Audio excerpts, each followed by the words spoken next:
a můžete začít. Tak dobrý den, vítám vás na další přednášce nebo prezentaci, řekněme radši. Dnešní téma by se mělo věnovat zeleným střechám.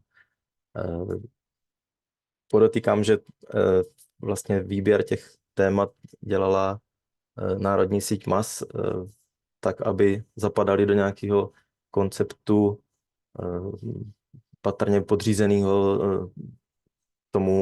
těm dotačním programům Nová zelená úsporám a Nová zelená úsporám Light.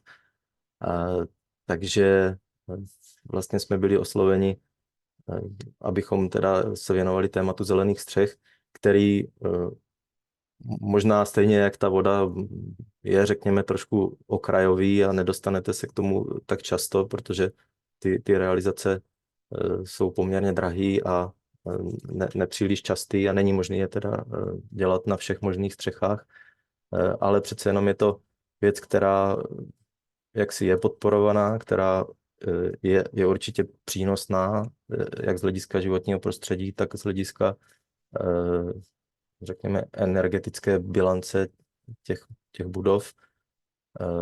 Takže je záhodno jako ty zelené střechy na domy umísťovat.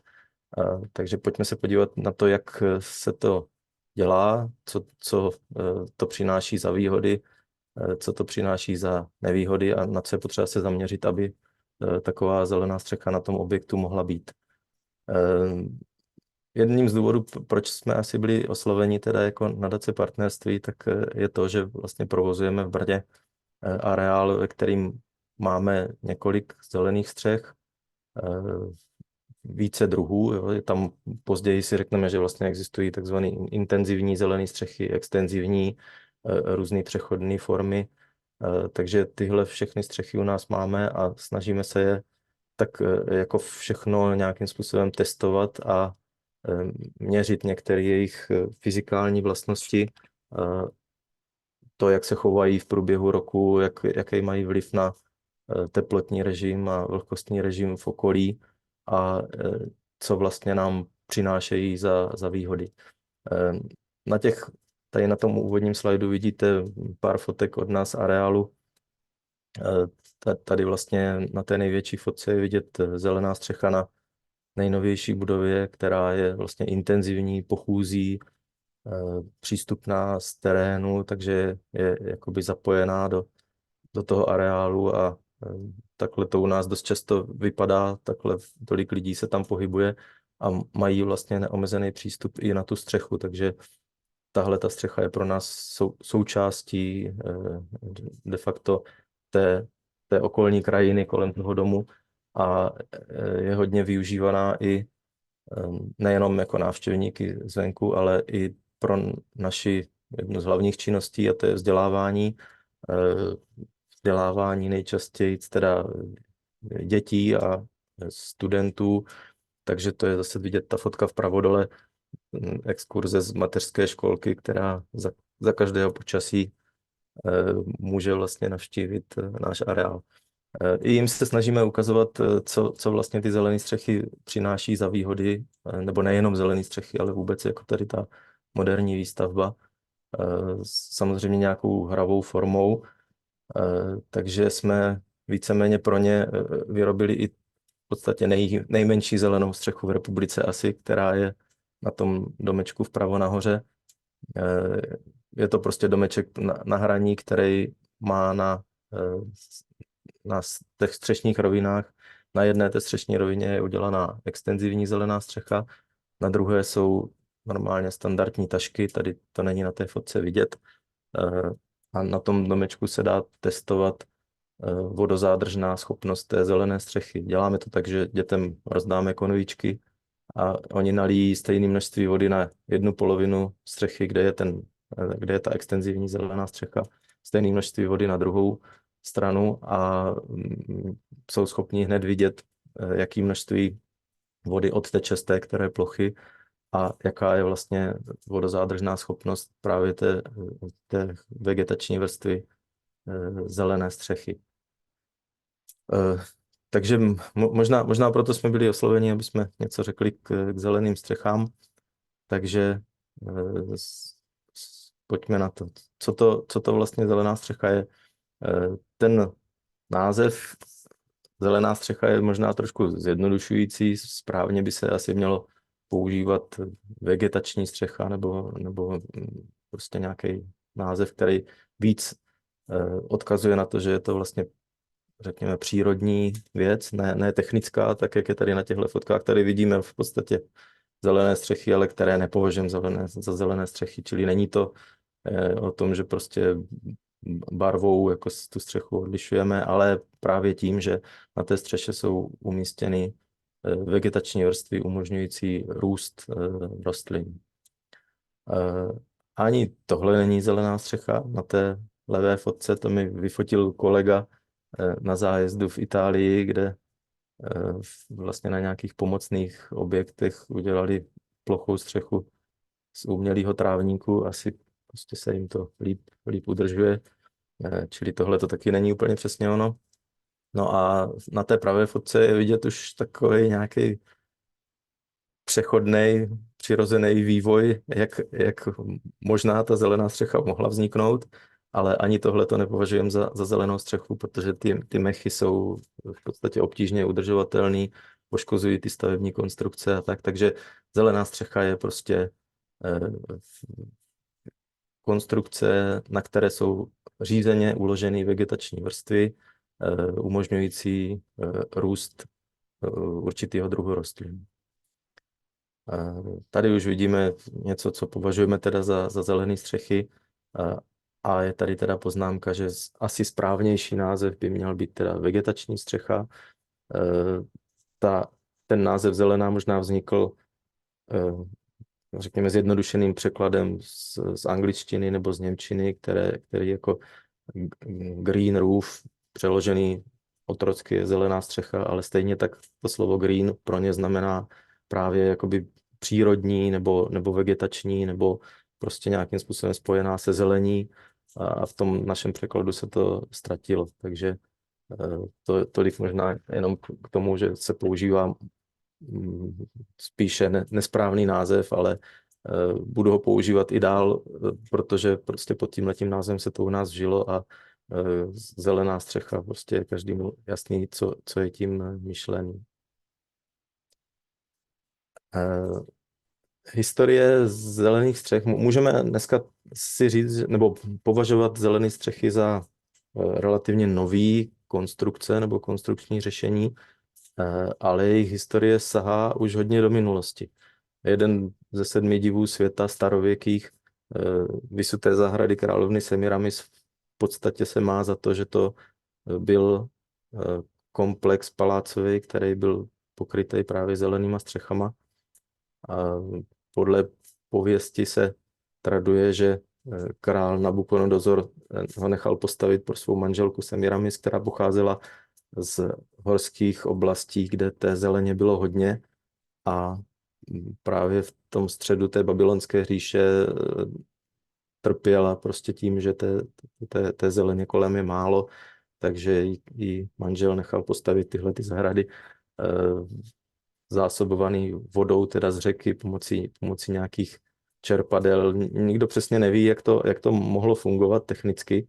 Dokonce se ani neví, kde přesně ty zahrady byly, protože v Babylonu, kde teda se předpokládalo, že v Babylonu jsou, tak nebyly objeveny žádné pozůstatky, což u tak velké stavby asi by se mělo objevit. Teď nedávno jsem četl, že snad objevili o kousek dál konstrukci, která snad mohla připomínat právě tady tenhle ten div světa, ale dneska už to asi nikdo přesně nezjistí. Dokonce se ani neví, jak ten palác vypadal. Tohle, co tady je, tak jsou de facto z internetu stažený volný představy nějakých umělců, jak to tak asi přibližně mohlo vypadat. Těch obrázků se dá najít spousta, na každém ten objekt vypadá jinak, takže neví se přesně, jak to bylo, ale když si ten internet projdete, tak uvidíte, že ty obrázky mají něco společného, a to sice, že ta konstrukce toho domu obsahuje klenby. Tady je to vidět, že vlastně všechny stropy jsou nesený klenbama, což je v podstatě jediná konstrukce tehdy známá, která mohla unést to velké zatížení od té střechy. Čili odkazuje to k tomu, o čem budu mluvit, že jaksi statika toho objektu, čili pevnost těch konstrukcí a schopnost unést velké zatížení, je prvním a nejdůležitějším předpokladem pro to, abychom tu zelenou střechu mohli na ten objekt umístit. Dneska už máme teda i jiný způsoby řešení, železobeton a tak podobně, ale v těch starověkých budovách patrně ty klenby byly jediná konstrukce, která byla schopná to velké zatížení unést. O něco mladší a dokonce do dneška dochované realizace jsou v severských zemích, kde používali hodně dřevo k výstavbě.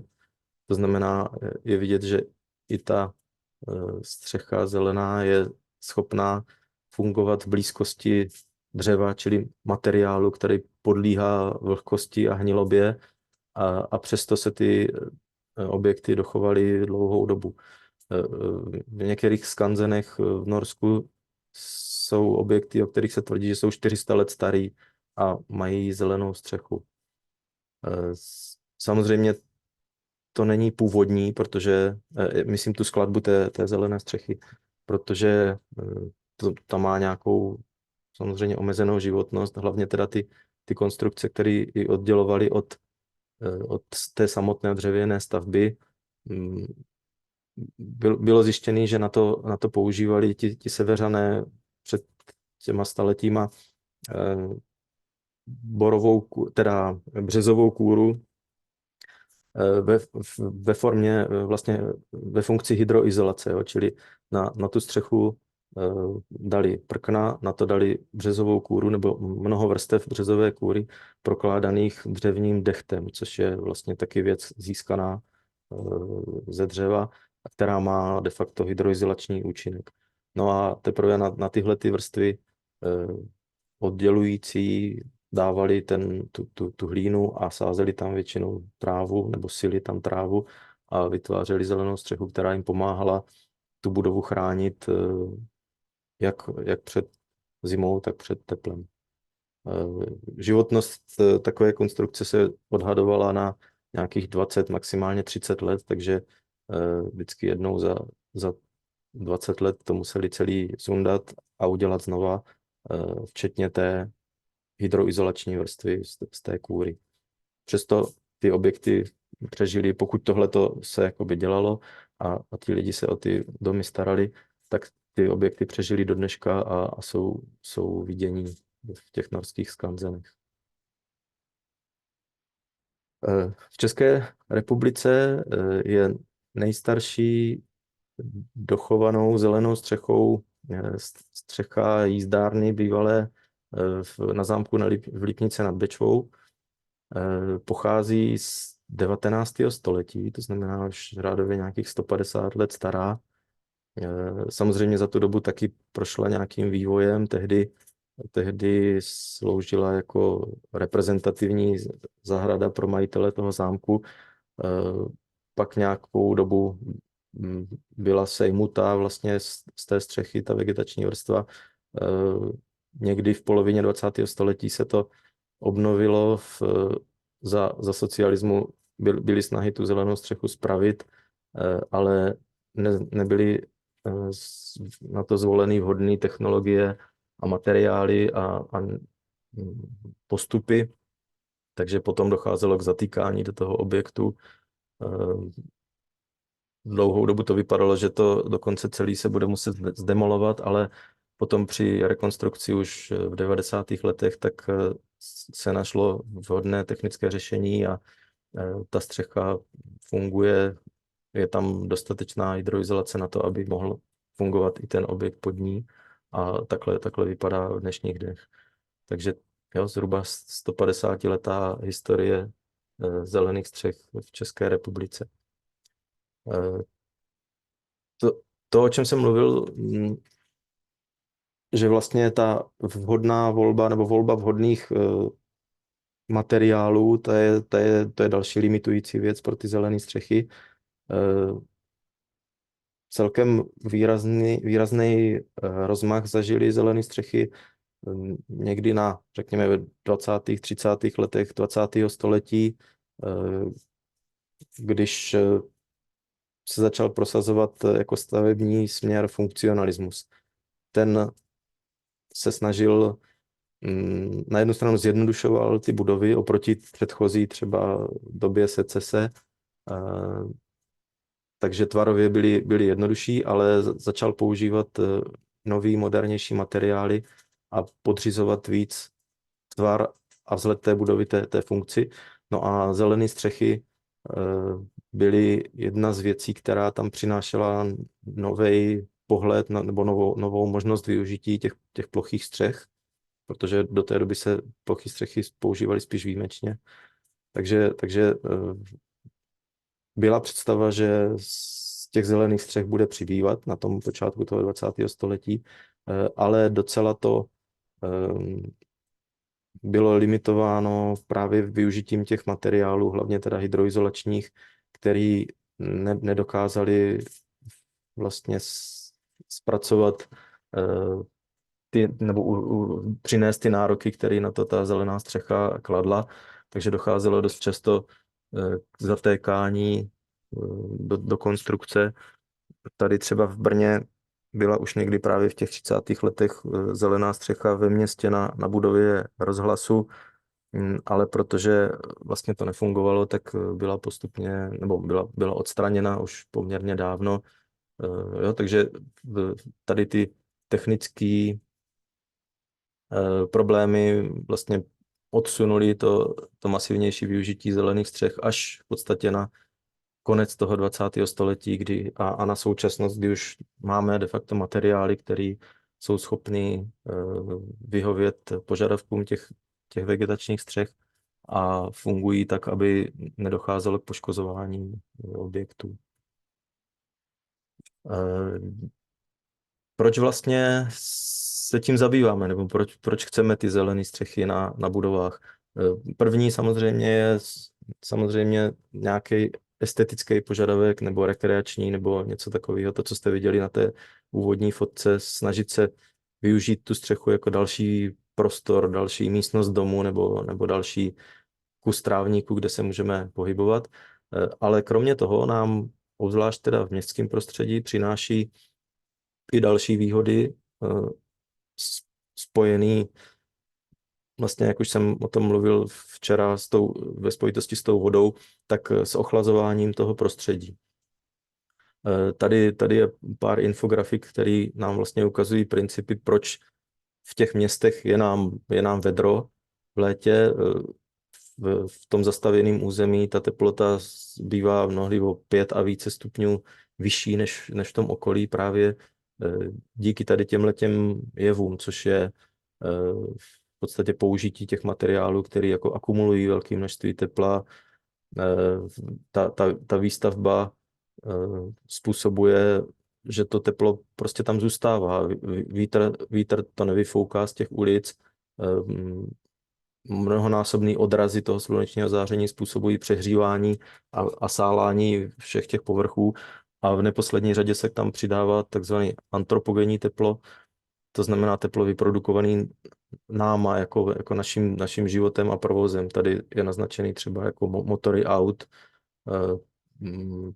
výdechy z nějakých klimatizací a tak dále. To znamená, v tom městském prostředí jako dochází k velkému zvyšování teploty a ty zelené střechy jsou konstrukce, která nám v tom může částečně pomoct. Pokud by většina budov byla pokrytý zelenýma střechama, tak to mikroklima v jejich okolí by bylo výrazně příznivější, než je tomu dneska.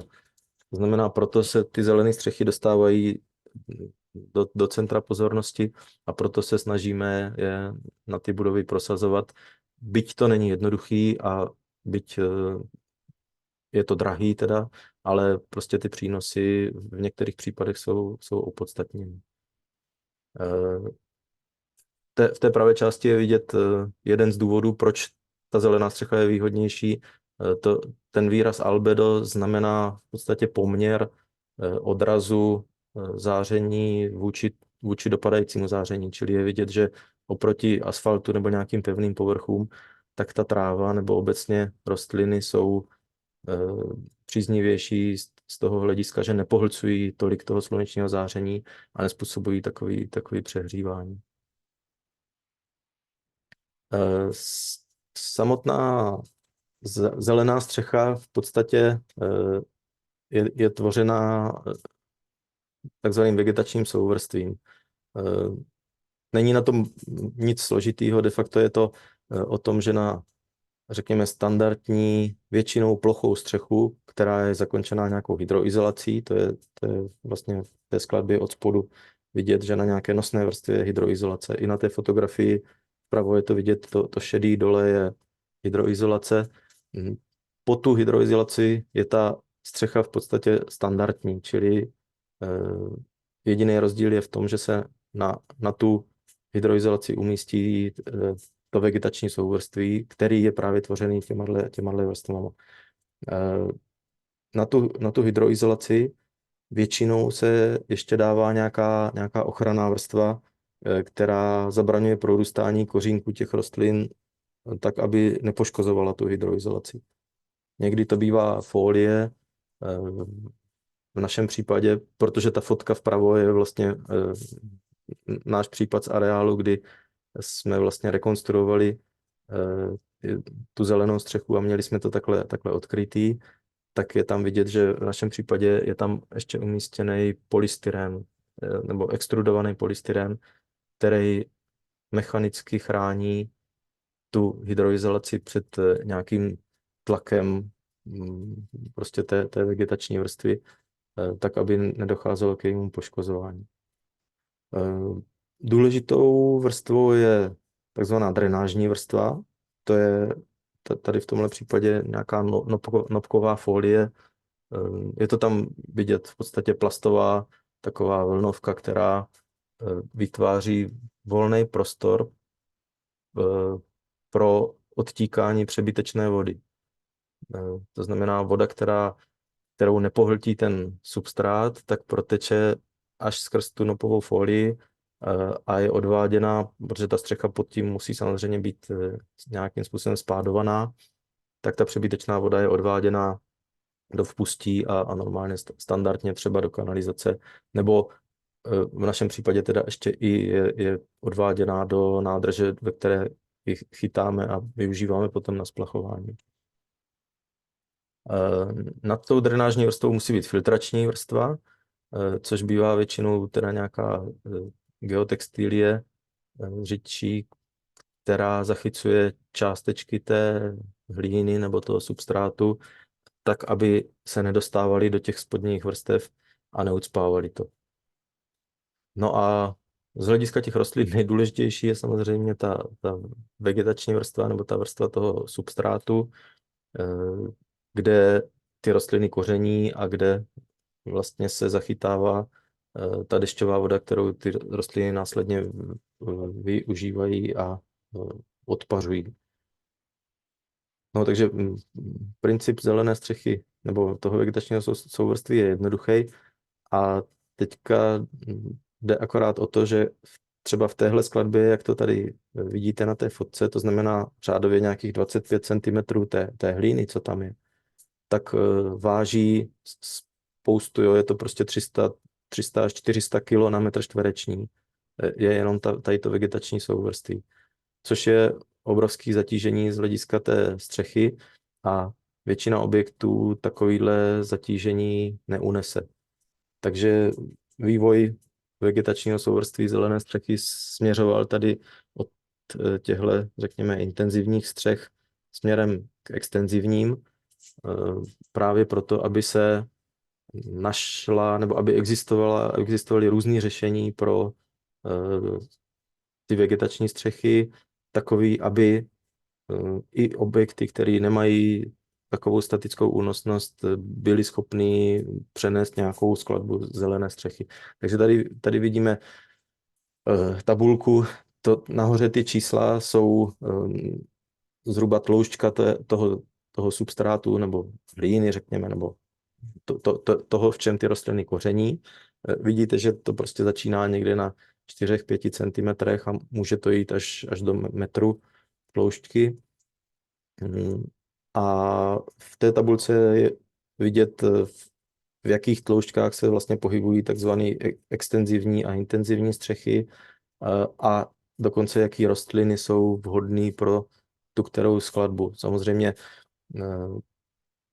ty nároky těch rostlin jsou různý a je jasný, že když tam dáme nějaký keře třeba nebo trávník, tak to jsou rostliny, které potřebují určité množství vody a určitou tloušťku substrátu, takže ty jsou určeny jenom na ty intenzivní střechy.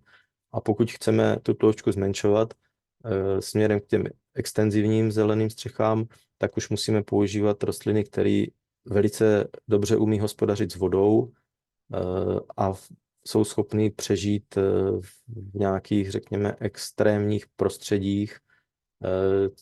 Nejčastěji se pro ty extenzivní střechy používají rozchodníky, což jsou takové rostliny dužnatý, které vlastně do sebe nasajou velké množství vody a dokáží ho udržet i pro ty období, kdy třeba neprší. Plus třeba někdy netřesky, to jsou takové růžice dužnatý, občas se využívají cibuloviny, které taky dokážou ten svůj životní cyklus přizpůsobit právě různým tady těm nepříznivým podmínkám.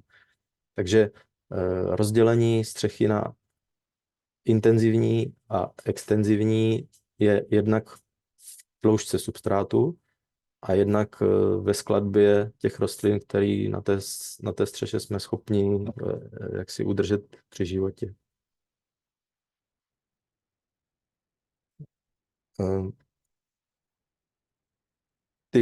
Ten přínos těch intenzivních střech je samozřejmě větší než těch extenzivních, protože pokud je tam ta velká tloušťka toho substrátu a nejsme omezení v té volbě těch rostlin, tak jsme schopni na té střeše vytvořit v podstatě opravdu zahradu, kde když se pohybujete, tak ani nepoznáte, že vlastně jste na střeše.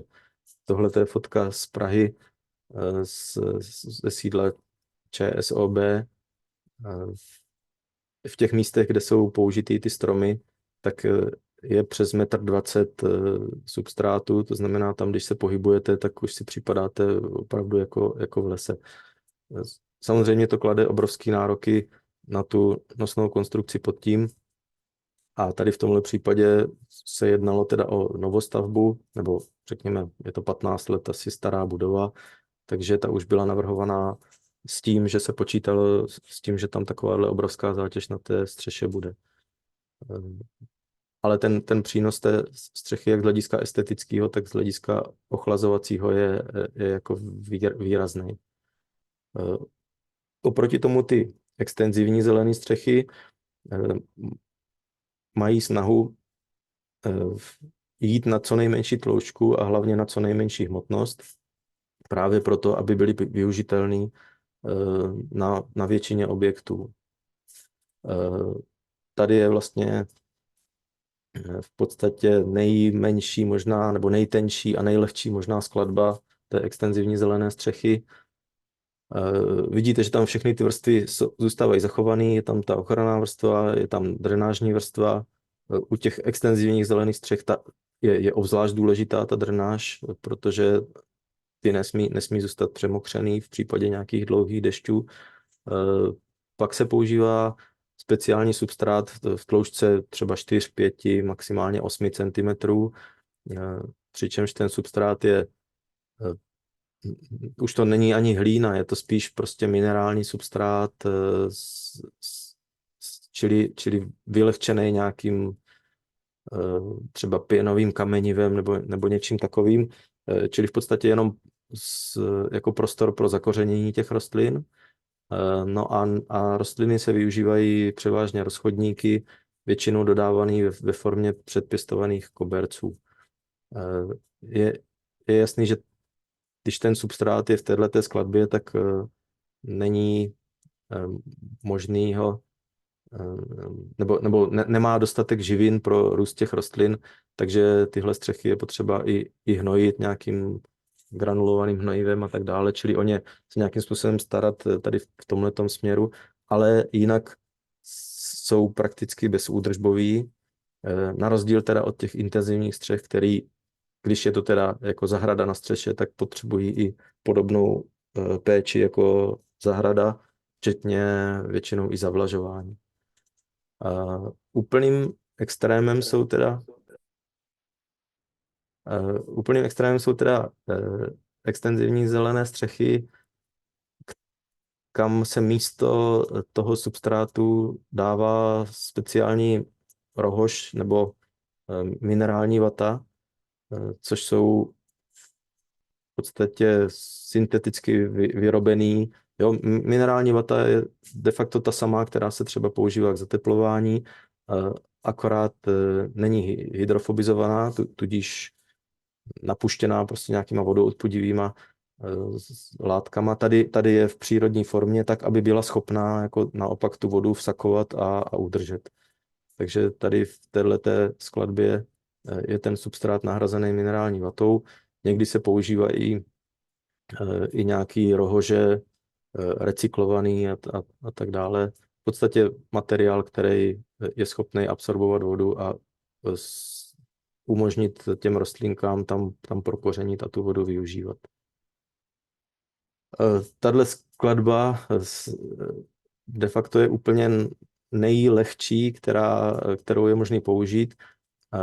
V areálu jednu střechu takhle máme taky udělanou.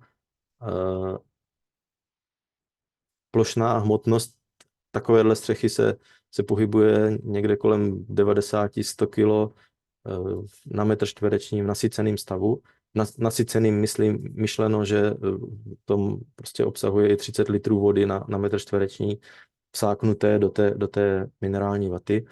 To znamená 90 až 100 kg na metr čtvereční už je váha, kterou velká většina střech je schopná přenést.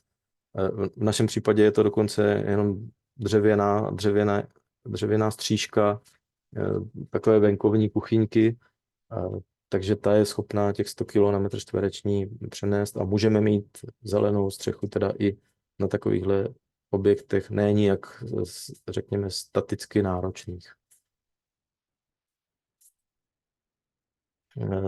Tady je vidět to, o čem jsem mluvil, že se většinou dneska pro ty realizace používají ty rozchodníkové koberce. Tohle to jsem fotil z okna, protože sousedi nebo u sousedního objektu se taky rozhodli udělat zelenou střechu na přístřešku pro parkování, takže z doby té realizace jsou tyhle ty fotky. Je to samozřejmě extenzivní zelená střecha, je tam vidět ten použitý substrát a i způsob kladení těch koberců. Ty obdélníky, jak tam vidíte, tak je vlastně předpěstovaný rozchodníkový koberec, který je dovezený na místo a rozmotaný přímo na tu střechu a tímhle způsobem se dneska nejčastěji realizují zelené střechy. Vyžaduje to samozřejmě údržbu ze začátku, nějaké zalívání, než se ty rostliny ujmou, ale řekněme po roce, 2 už je to prakticky bezúdržbový ta střecha. Způsob výsadby je možný, nebo existují v principu dva způsoby výsadby. Jednak kusová výsadba, to je tady na těchto fotkách, kdy de facto jsou sázeny předpěstované rostlinky z květináčků přímo na místo, jako dovezený i z části toho substrátu. A to jak do zelených střech se substrátem, tak do zelených střech. Tady na té fotce vpravo je úplně extrémní případ, kdy vlastně do té minerální vaty jsou přímo vsázený to, co vyndají z květináčku, ty jednotlivé rostliny a nic dalšího už tam nebývá. Většinou se to jenom přehrne trochu štěrku, to znamená, je to opravdu extrémní prostředí, ale ty rostliny jsou schopny tam existovat. No a častějším teda je tady ten způsob výsadby nebo ozelenění, o kterým jsem mluvila, to jsou ty rozchodníkové koberce. Na té fotce vlevo, to je taky fotka z našeho areálu z doby, kdy se vlastně realizoval ta extenzivní zelená střecha na té venkovní kuchyňce. Tady ještě musím teda zdůraznit, že to, co je pod tím, ty šedý rohože, tak jsou nějaký rohože vyráběný z recyklovaných plastů z interiéru vyřazených aut.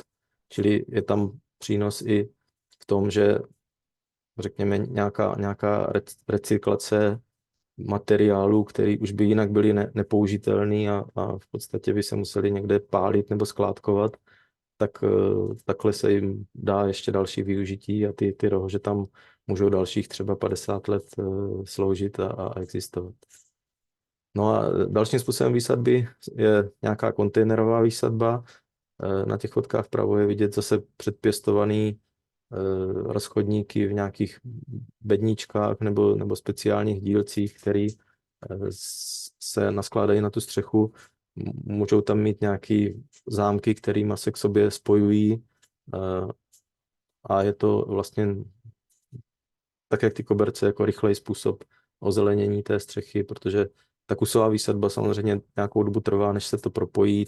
Tady vlastně je to zelený celoplošně hnedka od začátku.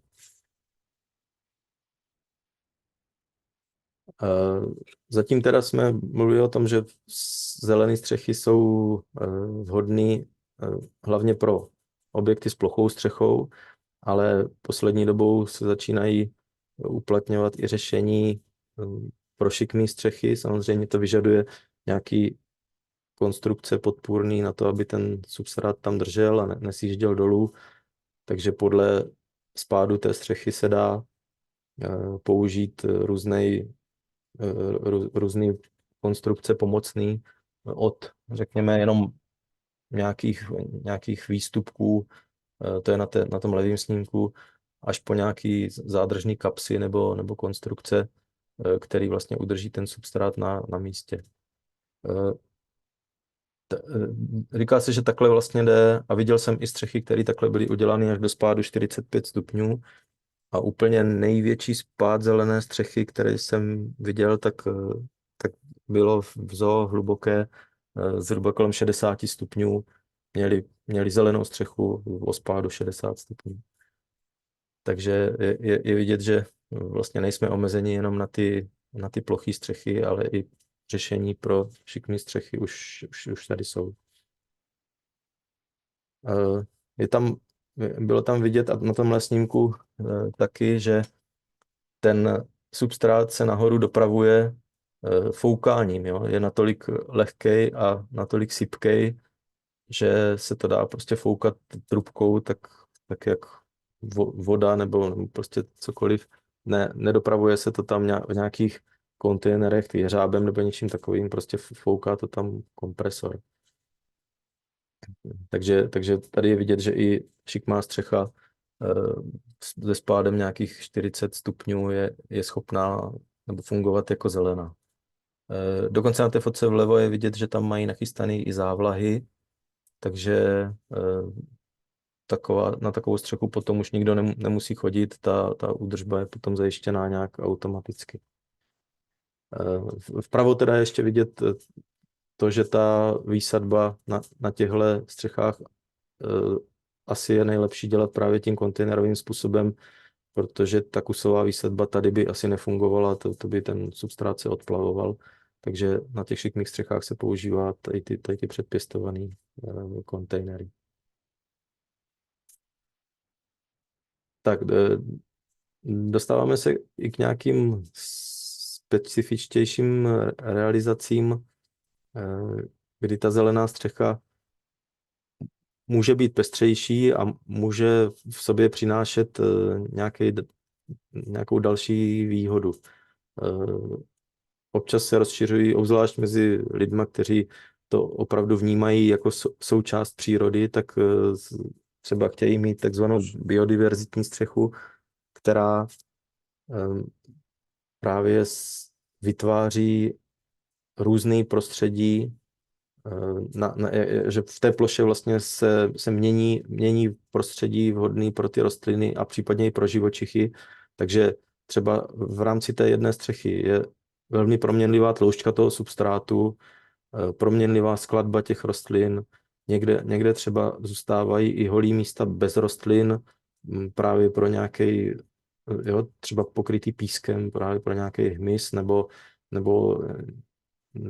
nějaký živočichy, kteří vlastně potřebují naopak ty suší prostředí. Dávají se tam kvetoucí druhy rostlin, aby se tam přilákaly včely a další hmyz.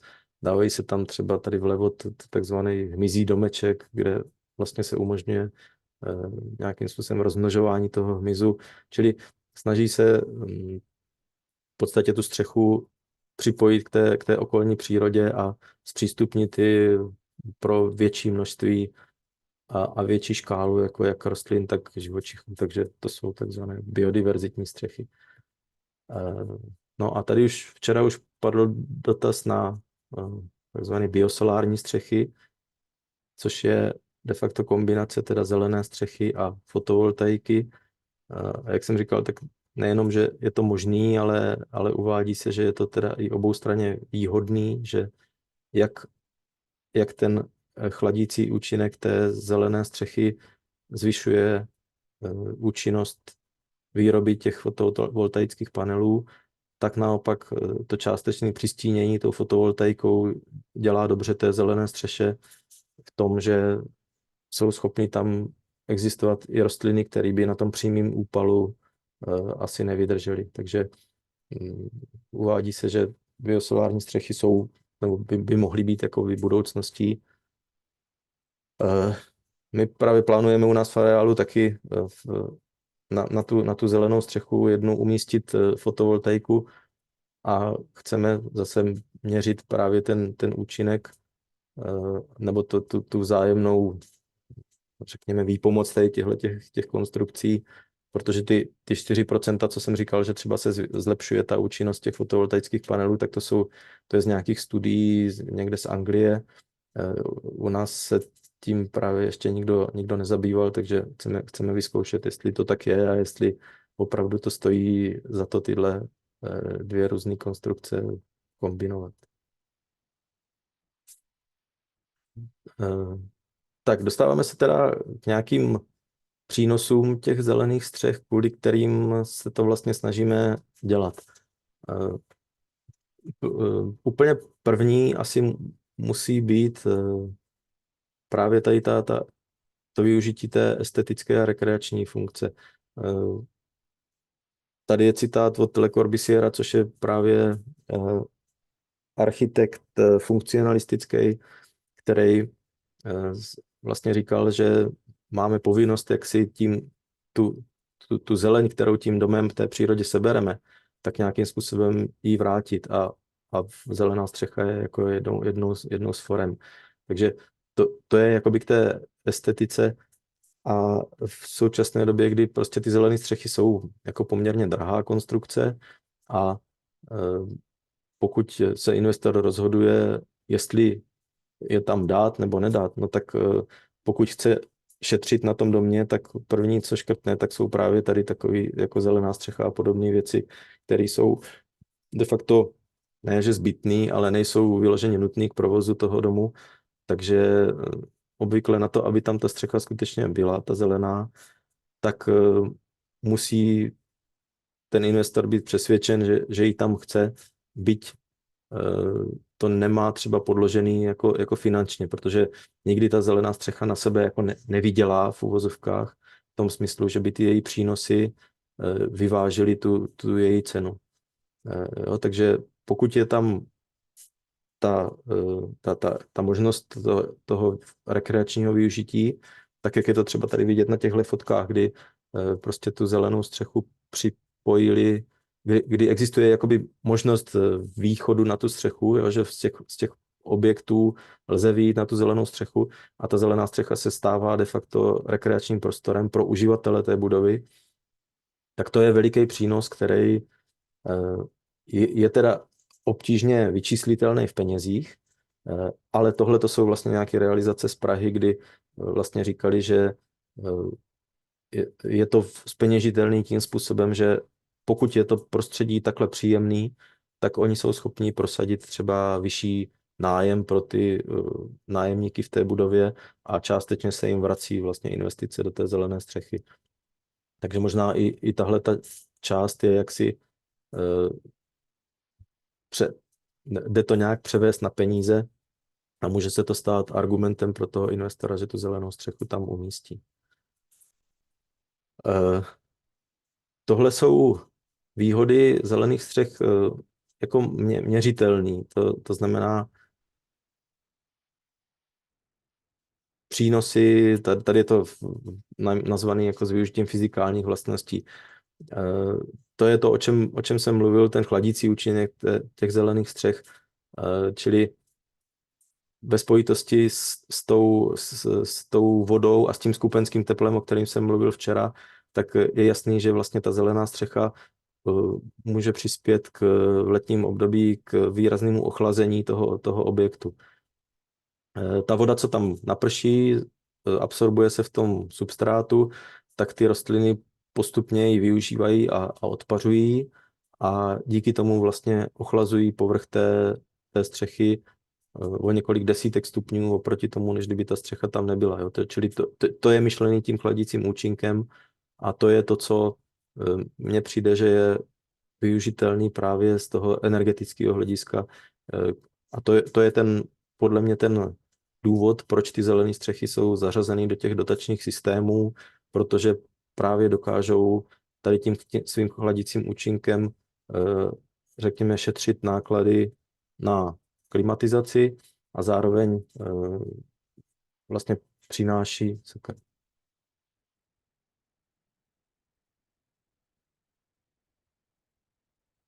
Se omlouvám, tady mi to nějak skočilo.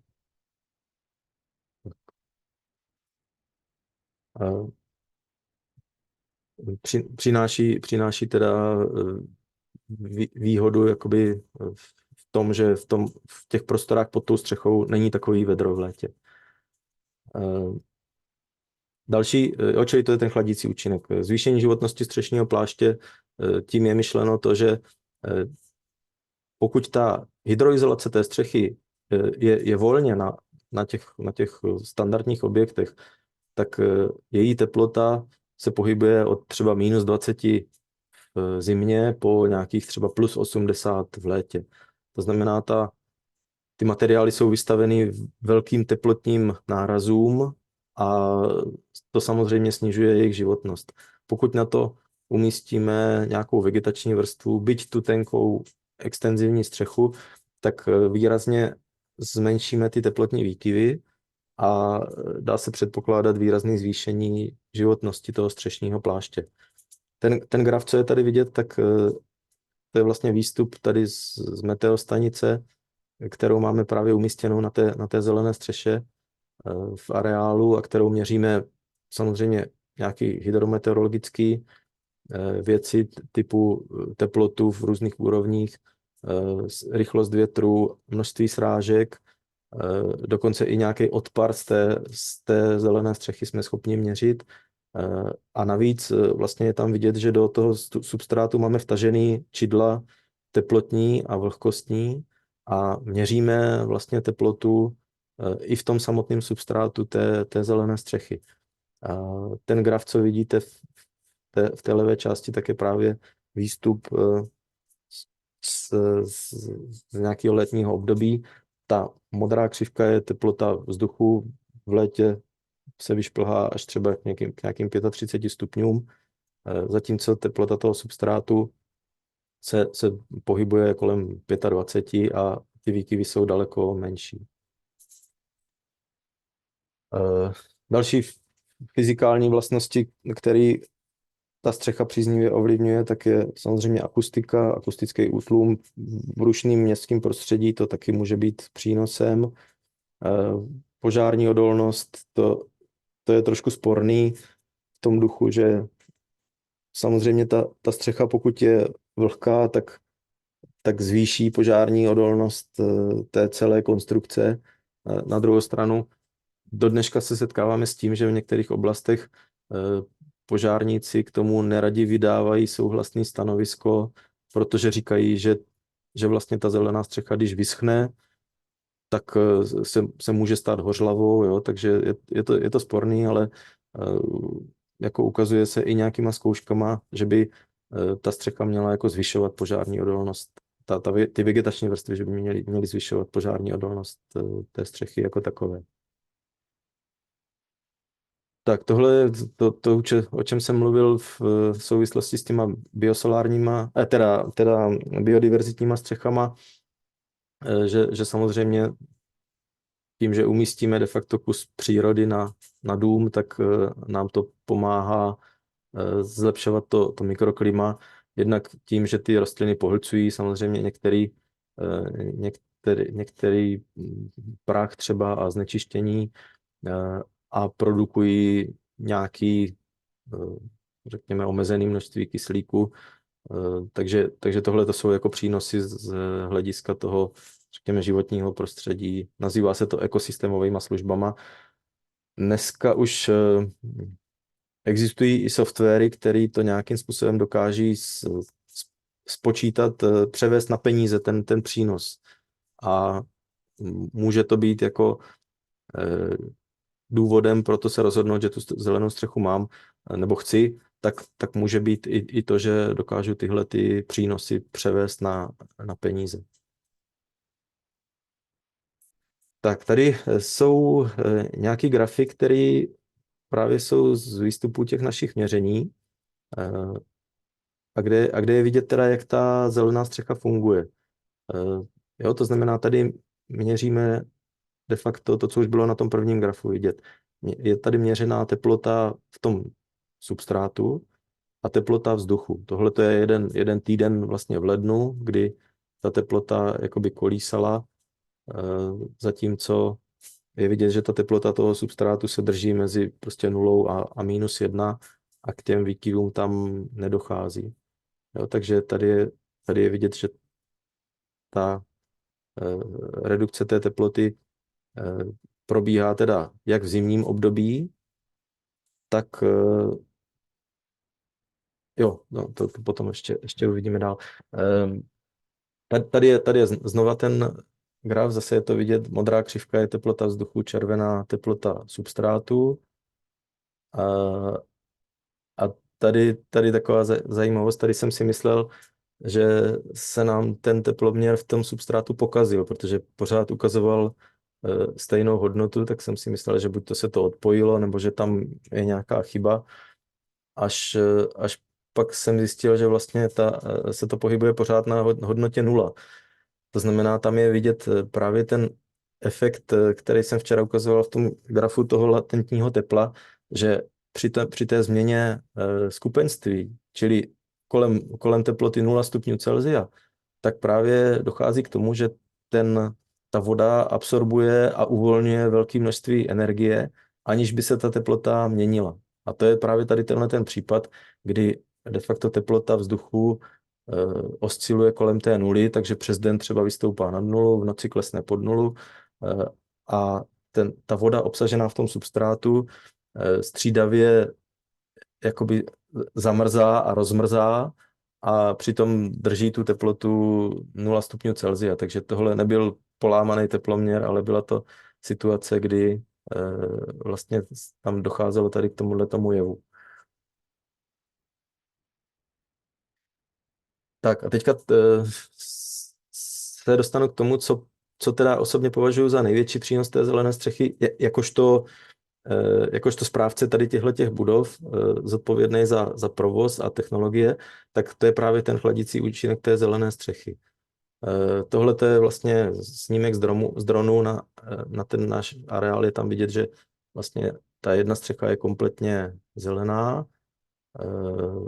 druhá teda má nějakou fotovoltaiku a ohřev té vody. A na té zelené střeše je ta meteostanice, o které jsem mluvil.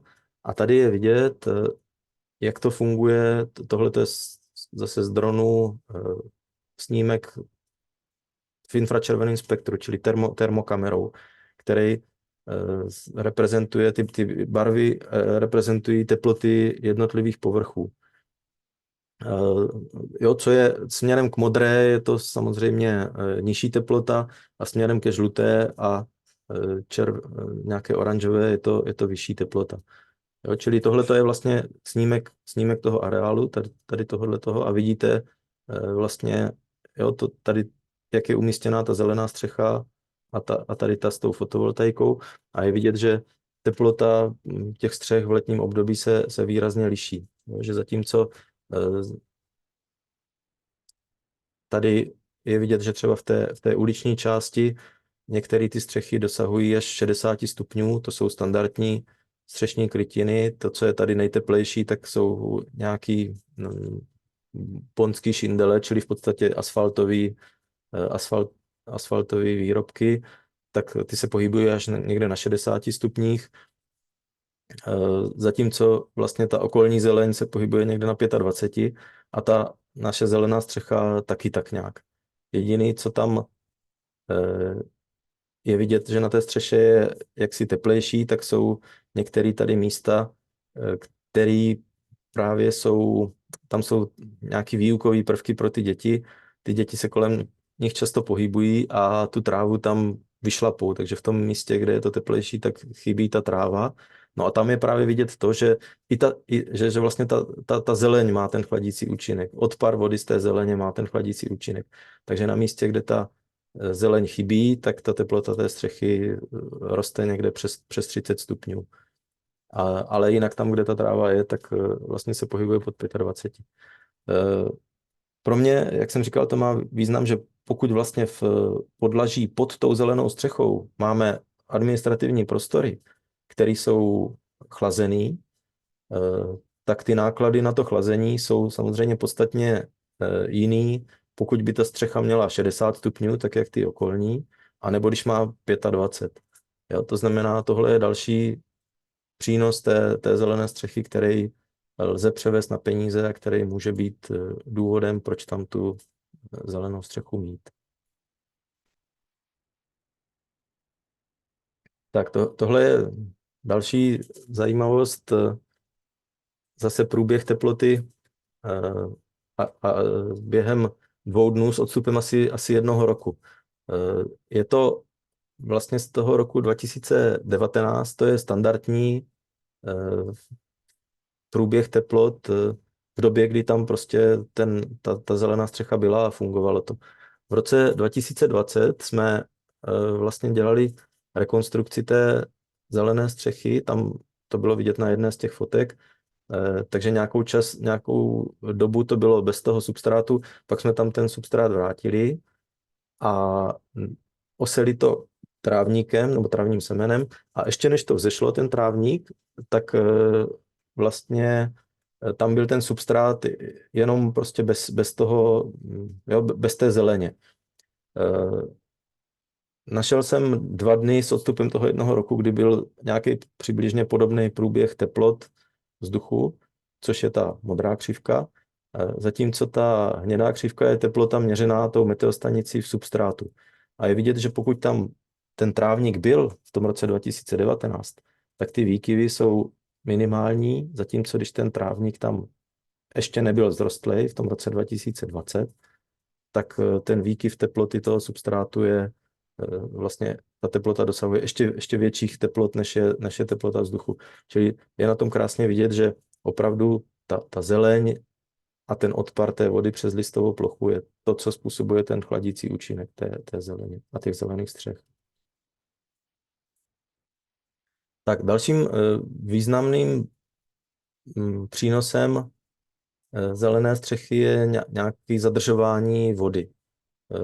Jak jsem mluvil o tom, že v tom městském prostředí dochází dost často k tomu, že při těch přívalových deštích může docházet k nějaké koncentraci velkého množství vody, k přehlcování kanalizace, v krajním případě k nějakým bleskovým povodním, tak zelené střechy mají nějakou retenční schopnost, která je schopná tyhle jevy eliminovat. Jo? Čili pokud ta zelená střecha velké množství vody zadrží a to, co propustí, tak propouští pomalu a s časovým zpožděním, tak de facto se dá označit za retenční objekt. Má přesně ty vlastnosti, které třeba provozovatel kanalizace potřebuje nebo vyžaduje na to, aby nedocházelo k nějakým těm jako kolizním situacím. Takže mnohde už se stává, že vlastně provozovatel kanalizace uzná tu střechu za retenční objekt a je schopný, řekněme, k tomu přihlídnout v nějakých připojovacích podmínkách, případně poplatkách za stočný a tak dále. Jo, takže tohle je další z přínosů zelených střech. Zase snažíme se měřit to množství vody, který ta zelená střecha zadrží. Máme vlastně instalovaný na 3 střechách zelených v areálu průtokoměry. To je vlastně na té fotce vpravo je to vidět, jakým způsobem to máme řešený. Jsou tam ta věc, co je uprostřed té trubky s tou červenou krabičkou, tak to jsou indukční průtokoměry, které jsou schopny velmi přesně měřit průtok vody. To znamená, v reálném čase a v reálném prostředí jsme schopni změřit, kolik vody, která z těch střech propustí. A pokud to dáme dohromady s datama z té meteostanice, které nám určují jakoby srážky, nebo měří srážky, tak jsme schopni vidět, jaký množství vody ty zelené střechy pohltily, kolik ji propustili a s jakým časovým odstupem. Čili tohleto měříme dlouhodobě na, říkám, 3 typech zelených střech. Zjistili jsme třeba, že ta intenzivní zelená střecha, jo, s těma 25 cm substrátu, tak v podstatě nepropustí téměř nic. Všechno dešťovou vodu je schopná absorbovat a postupně odpařit a propouští zanedbatelné množství vody jenom v případě, že jsou dlouhodobý deště a to jsou jenom prostě řádově litry vody. Ty extenzivní střechy, ty tenoučky, tak samozřejmě nemají takovou retenční schopnost a nějakou vodu propustí, ale i tak jsou schopny v průběhu roku zadržet třeba 60 až 70 vody, což není malé množství při tom, jak je to subtilní konstrukce. A tuhle vodu zase odpařit a tím pádem ochladit to okolí. Tohle jsou právě grafy měřený nebo dělaný z dat z té meteostanice, což jsou vlastně ty srážky, čili ta modrá křivka, čili potenciálně kolik vody napršelo tady na tu zelenou střechu, kterou jsme viděli na tom předchozím snímku. A ta zelená křivka dole je ten měřený odtok, měřený tím průtokoměrem. Takže je vidět, že vlastně se to v průběhu roku mění, že jsou období, kdy i když něco naprší, tak vlastně ta zelená střecha nepropustí vůbec nic. Vys tady třeba červenec v tomto roce, kdy nepršelo nějak moc, tak ta zelená střecha byla schopná všechno odpařit.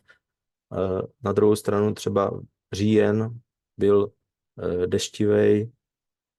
Je vidět, že ta zelená střecha propustila více než polovinu vlastně toho, co na ní napršelo. Takže mění se to v průběhu roku, ale z hlediska celoroční bilance je schopná ta zelená střecha extenzivní 60-70 vody zadržet. Tady je ještě trošku vidět právě to období z toho října, o kterým jsem mluvil, který bylo hodně deštivý, takže se dosáhlo nějakého nasycení toho substrátu tou dešťovou vodou, takže je vidět, že ty odtoky, jo, zase modrá křivka je to, co napršelo, červená nebo oranžová je to, co odtíkalo. Je tam vidět vlastně nějaký časový posun, že ta oranžová křivka je prostě s odstupem nějakých 3 hodin, jo, takže ta voda se vlastně pozdrží v té střeše, část se jí tam absorbuje a zbytek odtíká teda jako s nějakým časovým posunem.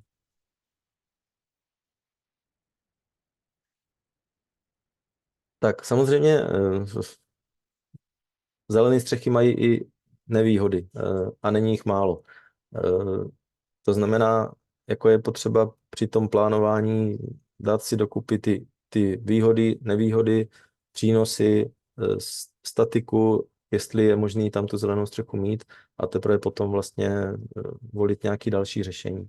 Takže samozřejmě hlavní nevýhoda je vysoká cena té zelené střechy.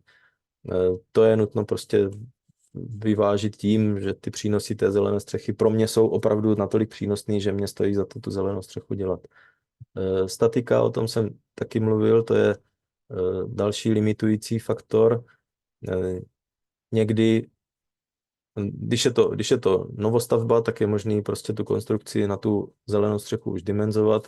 Pokud je to rekonstrukce, někdy je možný tu konstrukci zesílit nějakým způsobem. Někdy to třeba není možný a holt prostě ta zelená střecha tam být nemůže, protože ta konstrukce na to není vhodná. Další nevýhodou je to, že je potřeba dbát na zvýšenou kvalitu těch vrstev toho střešního pláště pod tím, hlavně té hydroizolace. Pokud se stane, že prostě ta hydroizolace někde zůstane nekvalitně spojená, nebo tam dojde k nějaké poruše nebo něco takového, tak se to velmi špatně hledá, strašně těžko se to musí člověk odstranit napřed vlastně tu vegetační vrstvu. Je to jakoby docela problematický a tohle to je velká nevýhoda těch zelených střech. Prostě je potřeba opravdu dávat pozor na to, aby ta hydroizolace byla velmi kvalitně provedena. Tak další nevýhoda je nějaká údržba, to je ale celkem očekávatelný. Ty extenzivní střechy potřebují i zavlažování ve většině případů, což jsou zase další teda více náklady. Jo, a tady ty náročnější opravy, to je to, o čem jsem mluvil. Takže samozřejmě je potřeba ty nevýhody a výhody dát proti sobě a zjistit, jestli teda můj objekt je vhodný pro zelenou střechu nebo ne. Tak tolik teda k zeleným střechám a v tom zadání jsme měli ještě, že se máme nějakým způsobem podívat i na zelené fasády, ale to je za mě teda už jako naprosto okrajový téma, který ty problémy nebo řekněme tu náročnost těch zelených střech posouvá ještě o stupeň výš a tomu odpovídá i to, že vlastně množství realizací těch zelených fasád je ještě menší než u zelených střech. Pokud teda pominu nějaký takový jednoduchý řešení typu, že někam vysadím popínavku, která se sama pne pozdě. Takže jenom okrajově teda zmíním zelené fasády. Samozřejmě jejich přínos může být podobný jako u těch zelených střech, to znamená, pokud tu zelenou hmotu, ty rostliny dostaneme na tu fasádu a zajistíme jí dostatečné množství vody, tak tam samozřejmě v tom letním období dochází taky k nějakému odparu a k nějakému ochlazování nebo k tomu chladícímu efektu, stejně jak u té zelené střechy. A při některých typech budov to může opravdu být pro nás přínosný i z energetického hlediska. Ten odpar je o něco menší než u té zelené střechy. Například vlastně máme měřený na té naší zelené střeše, té intenzivní, že ten odpar byl v letních dnech nějakých řádově 5 litrů vody z metru čtverečního toho trávníku. U těch zelených stěn existují měření, které se dostávají někde k nějakým řádově 2 až 3 litrům z metru čtverečního, to znamená, ten chladící účinek bude asi o něco menší než u těch zelených střech a hlavně ty rostliny jsou totálně odkázané na závlahu, zatímco na tu zelenou střechu aspoň něco naprší a my to maximálně doplníme nějakou závlahou, tak tady vlastně ta závlaha musí probíhat kompletně, protože na ty zelené stěny nic nenaprší. Čili nejjednodušším řešením samozřejmě jsou popínavé rostliny, které koření v nějaké hlíně kolem toho domu, odkud si berou teda jak živiny, tak tu vodu.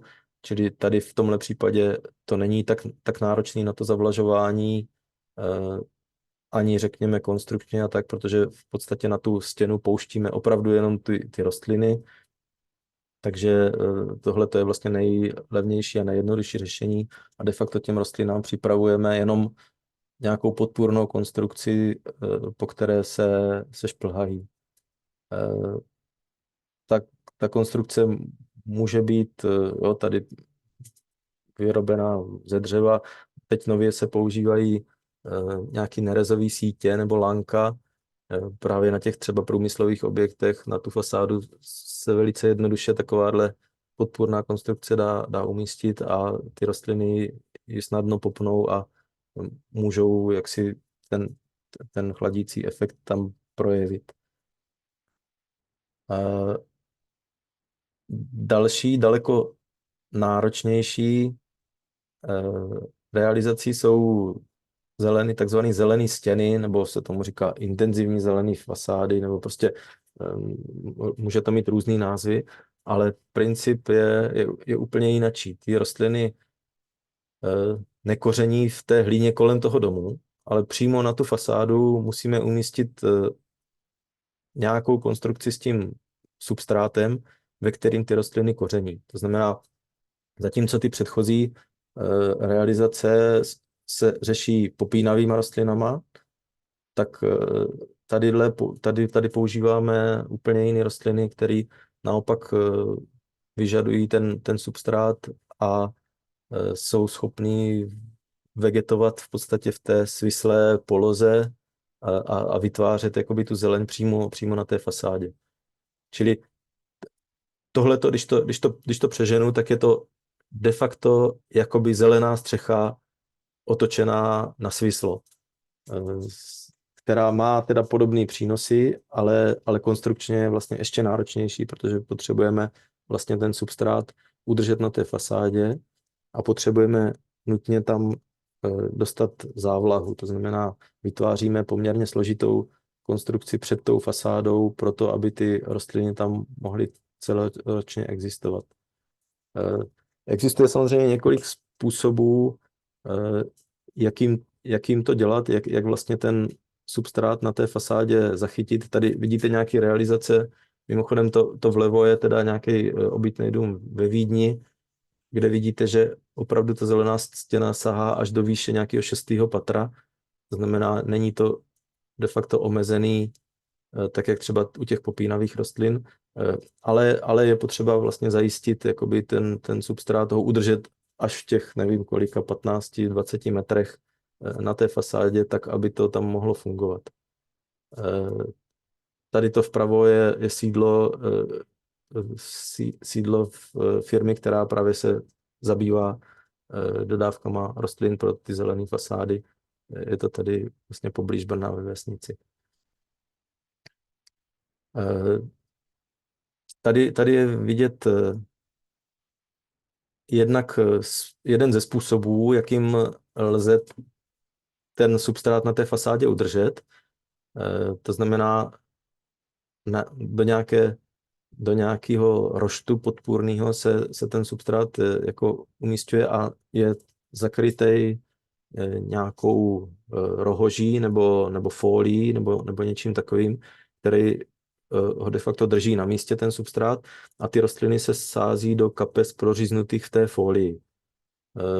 Je to jakoby, řekněme, jednodušší a levnější řešení, ale zároveň je tady vidět i právě to, že ty zelené fasády jsou strašně zranitelná konstrukce, je to náchylný na vysychání a ve chvíli, kdy nám selže ta závlaha, protože tady je to tak, že přímo v té konstrukci je natažená kapková závlaha.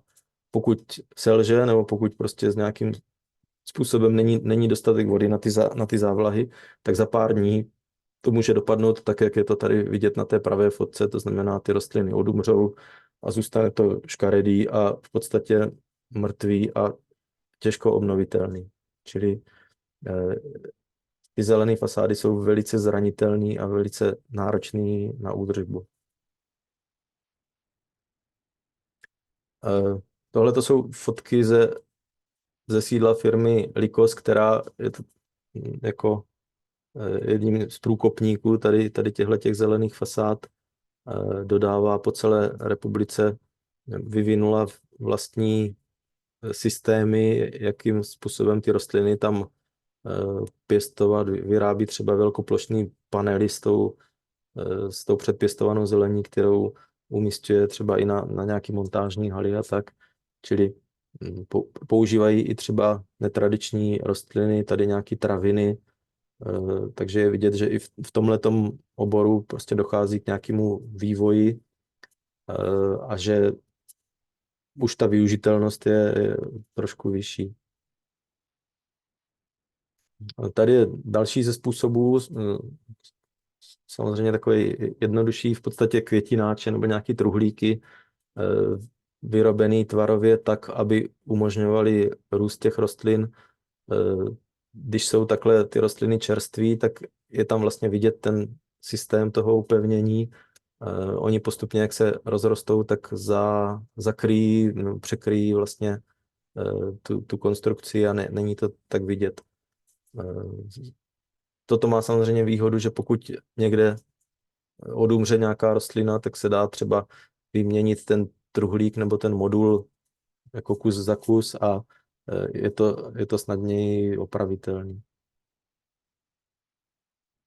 Tak úplně na závěr si dovolím odkázat tady na dvě publikace, protože jak zelené střechy, tak zelené fasády jsou relativně nový konstrukce z hlediska nějaké, řekněme, typologie nebo specifikace těch materiálů a postupů, který na to mají být používaný. A protože jsou to zároveň jakoby přírodní věci, tak nejsou nikde obsaženy v nějakých technických normách. Jo? Třeba stavební normy se omezují vlastně na ty stavební konstrukce a končí hydroizolací, protože jako specifikují přesně ty vlastnosti, jaký to má mít, je tam měřitelná, já nevím, pevnost, průtažnost a takovéhle věci, kdežto tyhle jako zelené střechy nebo ty vegetační vrstvy zelených střech a zelených fasád už jsou takové jako přírodní věci, které v těch normách nejsou nijak jakoby zakódované. Proto vznikly publikace nebo řekněme standardy, které jako nejsou součástí nebo soustavy norem českých, ale už jsou považovaný za řekněme normy nebo publikace, podle kterých by se měly tyhle ty konstrukce dělat.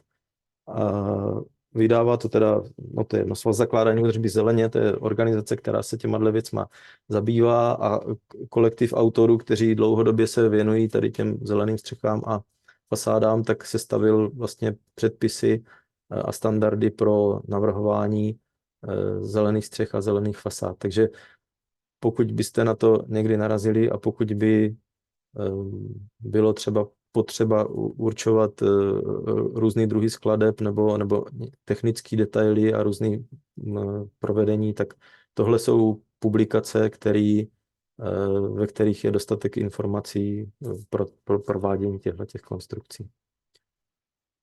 Takže to je všechno z mé strany k zeleným střechám a zeleným fasádám. Uznávám, že je to možná trošku okrajový téma a možná na něho ani v další praxi nenarazíte na nějaký požadavek, nějaké realizace třeba zelené fasády nebo něco takového, ale jsou to za mě teda konstrukce, které jsou progresivní, které můžou mít v některých případech svůj přínos, který na druhou stranu jsou drahý a konstrukčně náročný a proto vlastně jsou teda zařazený v těch dotačních programech.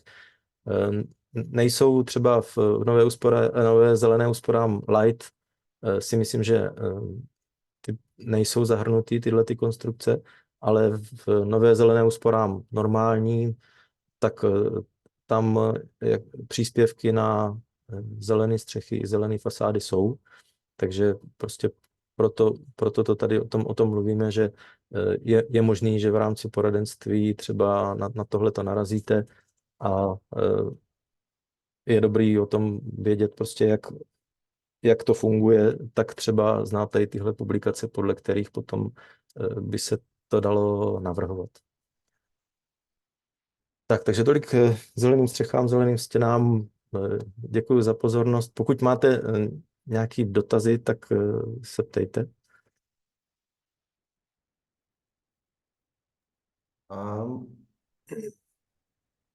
Можу запитати, а колік проєкту в Чехах було реалізовано, які зелені спорі лайт по зеленим стрехам?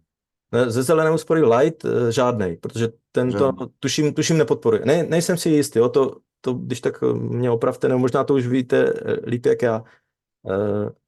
Ale jakoby z zelených střech jako přibývá, jo? V Čechách možná jsou to řádově třeba stovky instalací, některé specifické jsou opravdu třeba i s tou fotovoltaikou a takhle. Zelených stěn si myslím, že jsou spíš desítky, jo? Ale já to samozřejmě nevím, jo? Informace mám třeba právě od pana Musila z toho Likosu,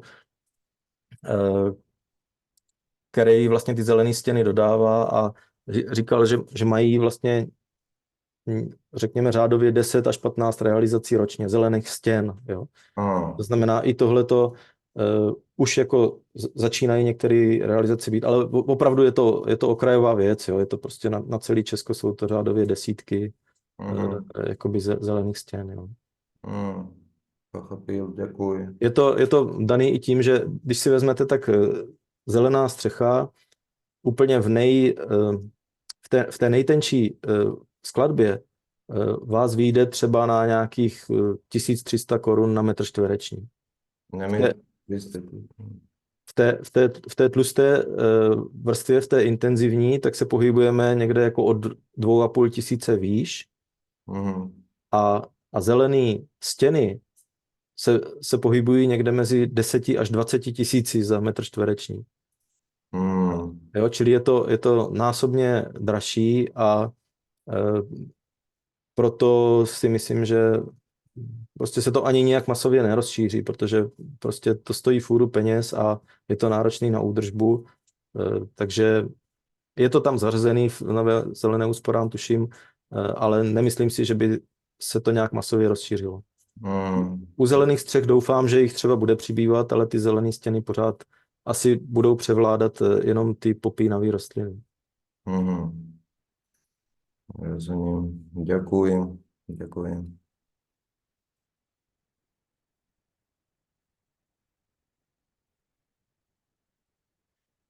Tak jo, takže asi se potkáme teda ještě odpoledne v 1 hodinu.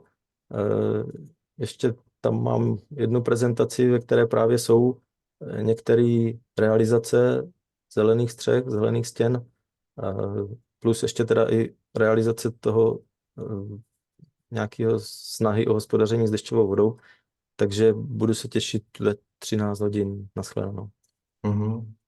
Děkuji, nashledanou. Děkujeme moc, nashledanou. Děkujeme moc, nashledanou.